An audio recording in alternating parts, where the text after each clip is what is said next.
আজকে শিক্ষক শিক্ষার্থীদের পুরস্কার বিতরণী। আমার কয়েকটা কথা রয়েছে, সেই কথাগুলো কারো ভালো লাগবে না, না লাগলেও কিছু করার নাই। সত্য কথা চিরদিন অপ্রিয়ই থাকে। আজকে দেখলাম এমন একজন পুরস্কার নিল আমাদের হাত দিয়ে। তার প্রতিষ্ঠানে গিয়েছিলাম, কৃষ্ণারানী শ্যামসুন্দর গৌরীয়ময়। স্টুডেন্ট কটা ছিল সেদিন? গোবিন্দনগর মন্দিরে গেছিলাম, স্টুডেন্ট ছিল মাত্র 5টা। পরীক্ষার দিন আপনারা 364 দিন কি করেন এটা কিন্তু আমরা দেখতে চাই না।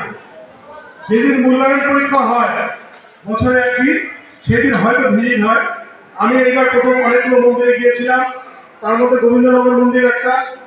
এরকম আপনারা অনেকেই আছেন, আপনারা ফাঁকি দিচ্ছেন। এই ফাঁকিতে কিন্তু আপনারা করবেন। 18টা শিক্ষক আজকে নতুন নিয়োগ হয়েছে না, দেখলেন তো, জানলেন তো? কোনদিন দেখবেন যে আপনার পথটা ফাঁকা হয়ে গেছে যদি আপনি ফাঁকি দেন।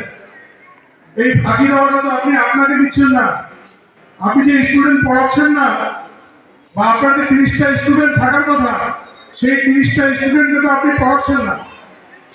আমরা যখন যাচ্ছি আপনাদের বিভিন্ন অজুহাত, আমি অনেকগুলো শোকজ লেটার দেখেছি। আমার মহাসচিবের কাছে পর্যন্ত কমপ্লেন এসেছে আমার নামে যে আমি 18 জনের চাকরি খাইয়েছি।